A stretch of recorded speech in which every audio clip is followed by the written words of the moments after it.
I am honored to be joined by the woman to my right, who needs no introduction, the Commissioner of the Department of Health, Judy Opersa-Kelly. To her right, the COVID-19 Medical Response Advisor and former state epidemiologist, Dr. Eddie McBresnitz. And to my far left, another guy who needs no introduction, the Superintendent of the State Police, Colonel Pat Callahan. And today we are also joined to my left, and a treat to have her back, Acting Commissioner of Education, Dr. Angelica Allen McMillan. Great to have you. Before I start, we're going to change colors from green to red. I got to send congratulations on behalf of all of us to the several Rutgers teams that are playing in postseason tournaments. I'll start with the men's and women's Rutgers University basketball team, led by head coaches Steve Peichel and C. Vivian Stringer, respectively. Both of our Scarlet Knight basketball teams are dancing in March Madness.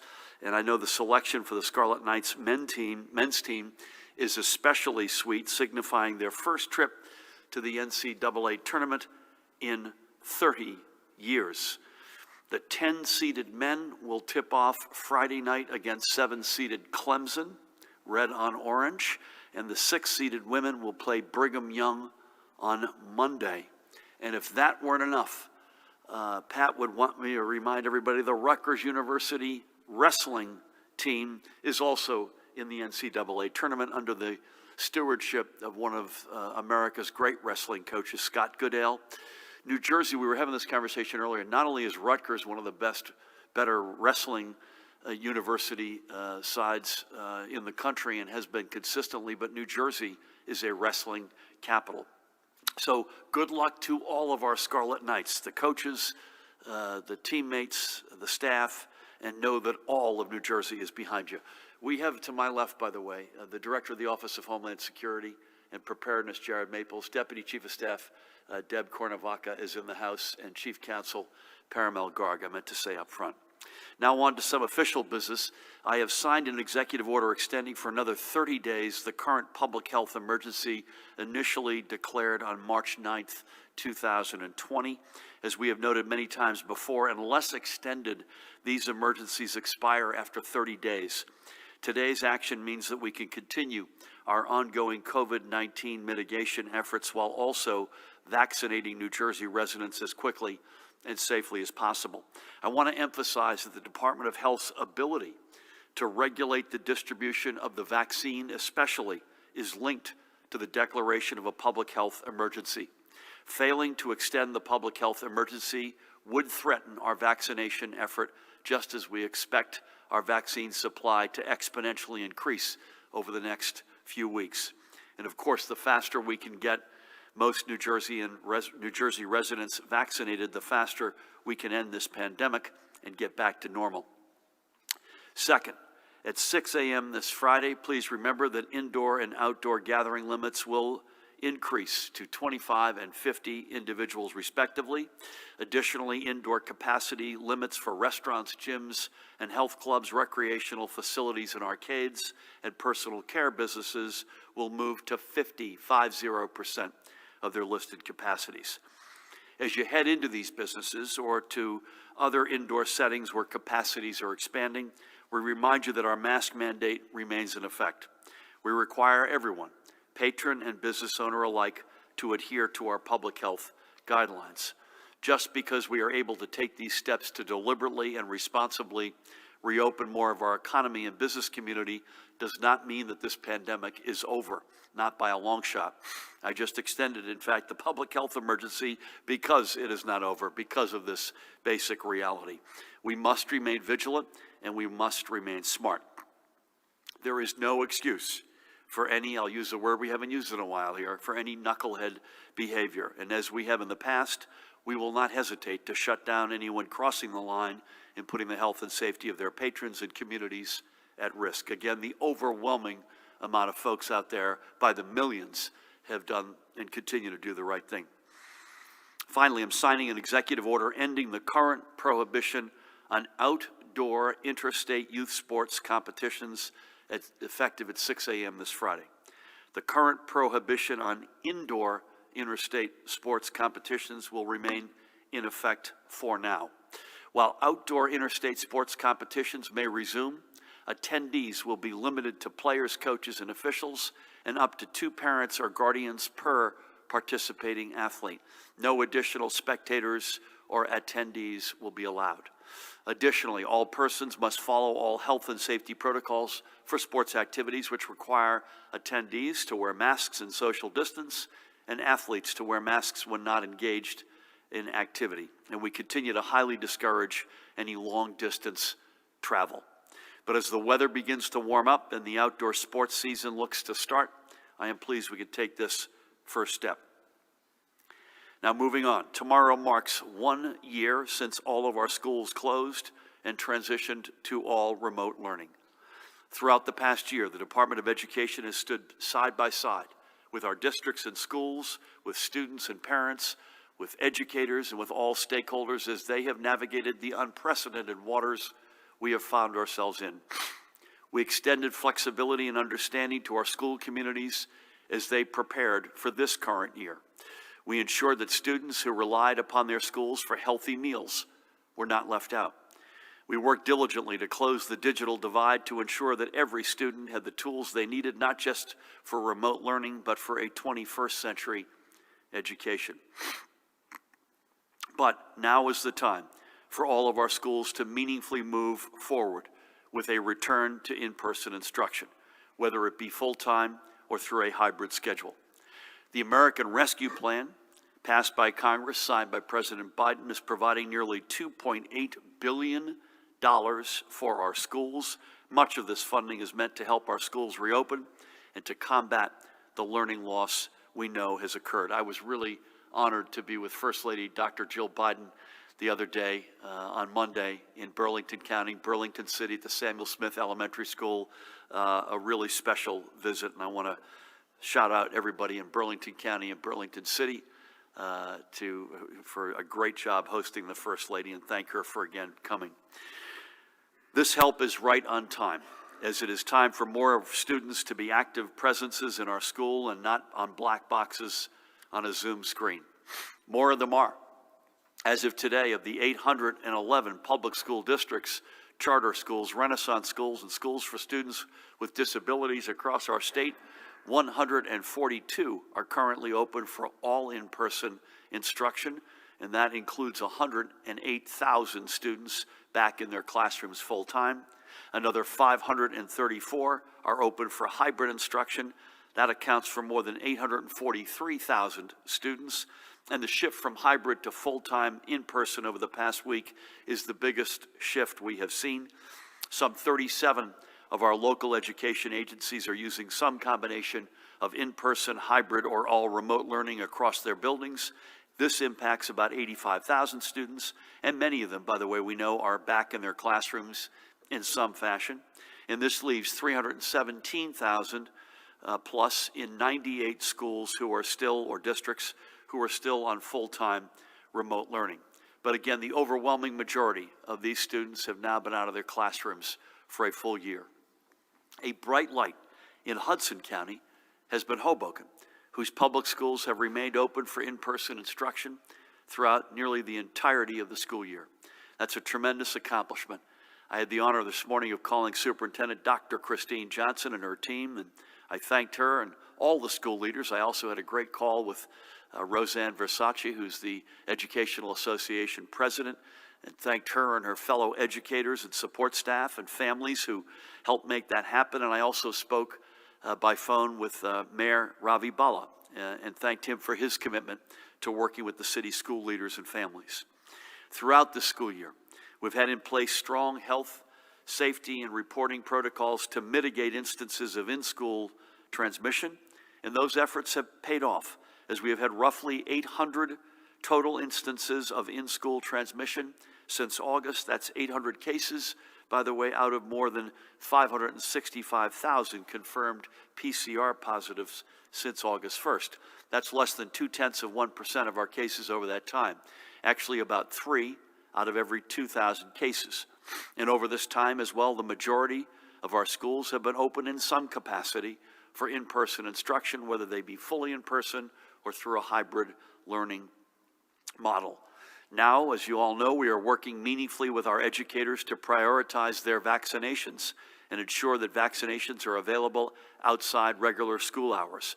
I had a good call this morning with Steve Swetsky, who's the NJEA Executive Director, and we touched on this very topic.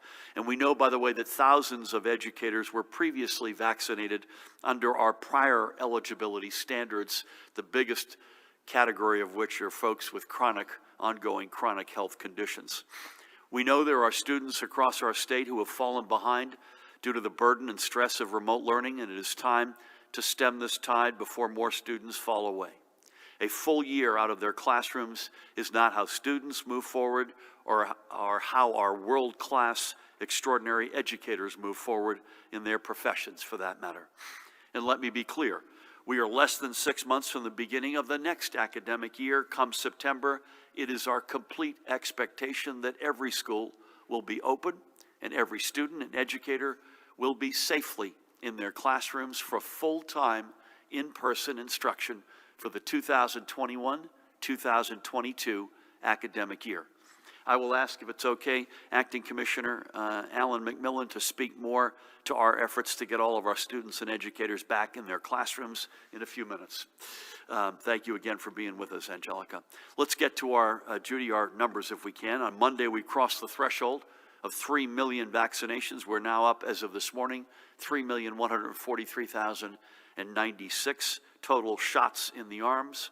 That breaks down to 2,040,000 people who have received their first dose of either Pfizer or Moderna vaccines, and 1.1 million people who are now fully vaccinated, either because they received their second dose of these vaccines or because they have received their single dose of the Johnson & Johnson vaccine. Let's put these numbers in another context. Our initial goal is to get to 70% of our adult population vaccinated. That's 4.7 million people. If you count the numbers of the initial doses of Pfizer and Moderna, along with the number of J&J doses administered, we're at roughly 45% of our target having at least received a first shot. So we are well on our way to reaching our goal. And as I mentioned earlier, we are fully still expecting that our federal allotments will begin to take off as we get to the last week of this month and then leading into April. And as a reminder, vaccinations are available to all eligible residents who live, work, or study in New Jersey. And importantly, your immigration status will not be a barrier to your being vaccinated. Defeating this virus means reaching deep into every community and ensuring both equitable access and equitable distribution, and we are fully committed to this. Additionally, CVS, Walgreens, and Rite Aid are each reserving appointments for and prioritizing educators and child care workers. We have also set aside a minimum of 10,000 doses each week for seniors age 65 and older with Walmart.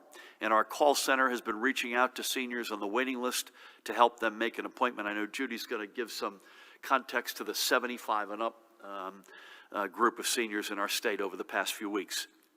Next up today, we're reporting 4,607 either positive PCR or presumed positive antigen rapid test results. The positivity rate for the 20,626 tests recorded on Saturday was 11.87%. Again, fewer tests. Folks are typically, Eddie and Judy, I think would agree with me, are going out on a weekend day or a holiday to get tested for a reason.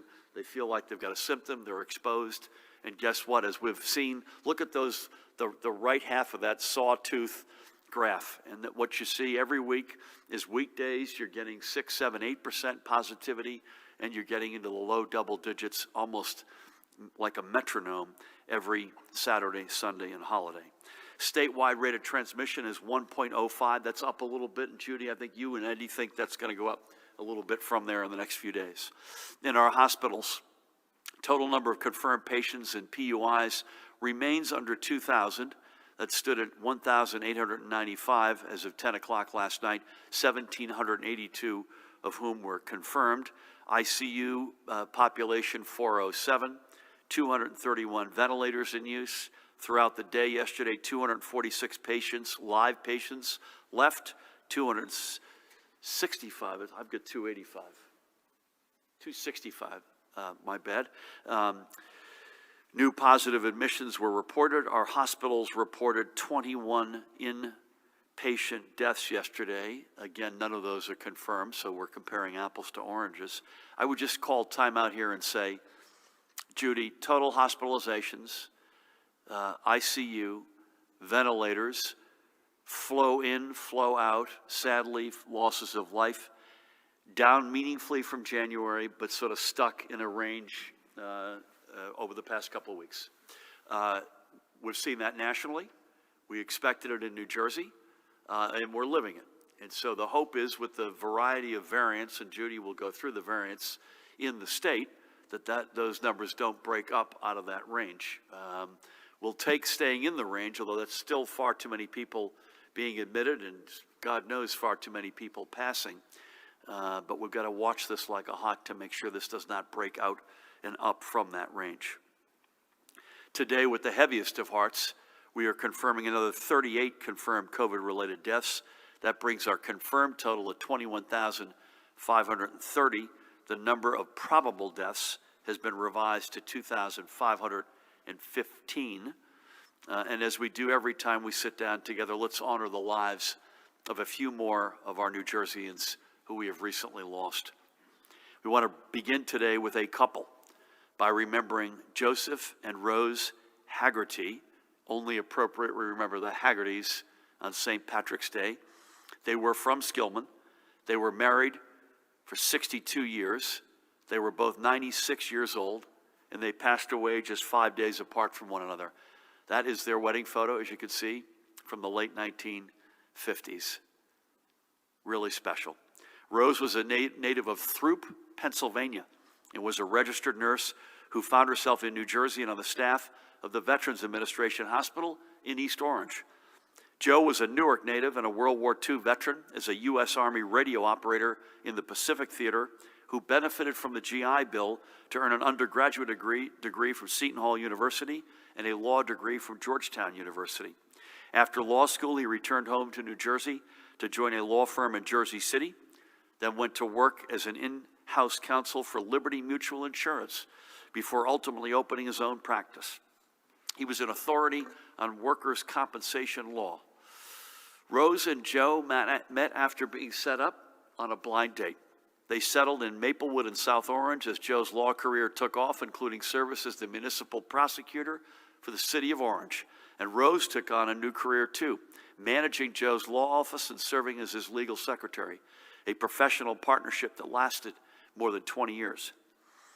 They moved to Skillman 12 years ago to be closer to their 3 grandchildren, Joseph II, Caroline, and Charlotte, and they leave them as well as their 2 daughters, Mary, who's in Boston, Rose is in New Jersey, and Rose's husband, Daniel.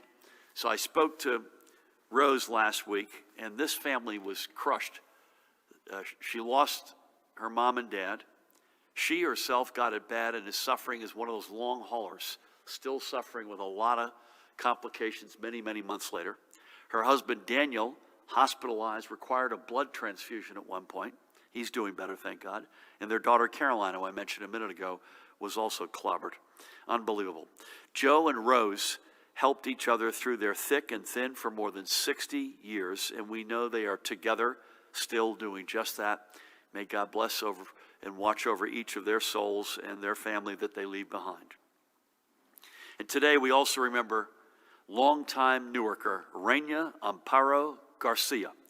She was born and raised in Guatemala City, Guatemala, and came to New Jersey in 1969 at the age of 22 in search of a better life for her family. Reina found plenty of work as a machine operator at several factories, which called Newark home, and she was proud to become a United States citizen in 1996 and to exercise her right to vote.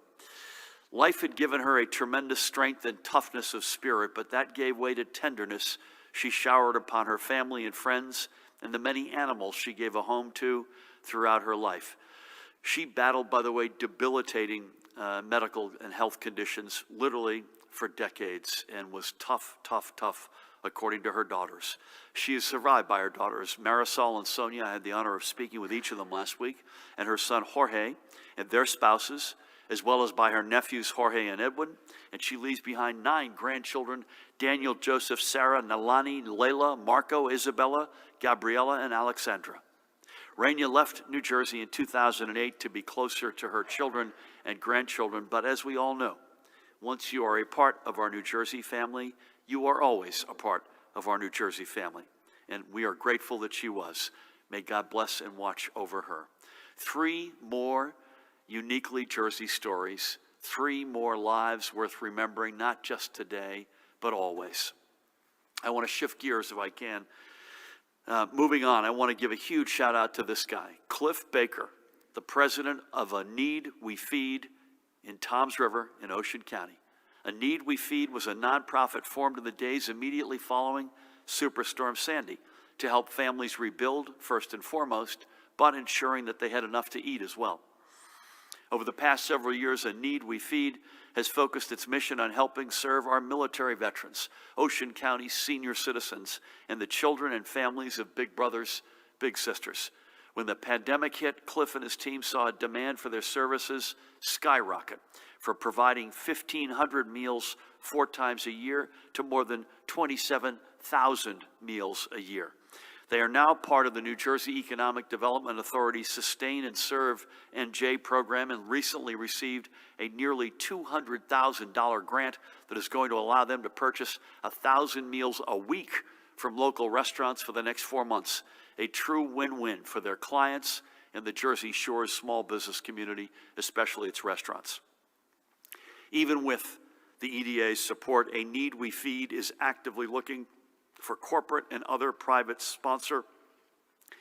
partnerships to help them feed everyone who needs a helping hand. You can find Cliff and his team at aneedwefeed.org. You can see it at the bottom there, aneedwefeed.org. So to you, Cliff, and everyone at A Need We Feed, thank you for putting our Jersey values on display.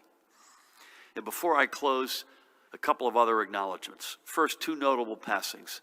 This guy, Lieutenant Colonel Robert Ashby, spent part of his youth in Jersey City, graduating from high school there before going on to become one of the famed Tuskegee Airmen. The all-white squadrons in Japan where he was deployed refused to accept him, and he never flew a mission in World War II. But he got his chance to fly bombers during both the Korean War and during his time in England during the Cold War. He remained a member of the United States military until retiring from service in 1965, and then he embarked on a more than 20-year career in private aviation. He died in his home in Arizona last Friday at the age of 95.